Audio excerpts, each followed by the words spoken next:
Kosongnya stok komoditi pangan berupa minyak goreng di gudang Perum Bulog KCP Lubuk Linggau menyebabkan pihak Bulog hingga saat ini tidak bisa melakukan operasi pasar untuk menekan harga minyak goreng yang saat ini terus merangkak naik lebih kurang sebulan terakhir.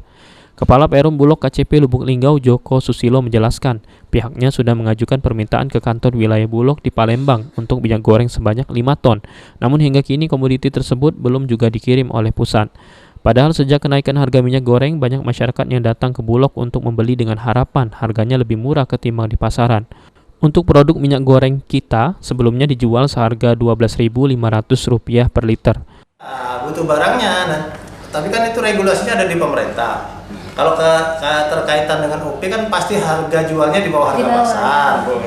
Kalau jual harga di bawah harga pasar terkait nanti kan jual murahnya itu subsidinya kan pemerintah yang nanggung.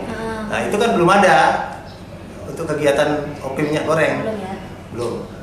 Yang mudah-mudahan minyak gorengnya segera turun, masyarakat bisa mengakses. Jadi nggak perlu OP. Ya, mudah-mudahan itu.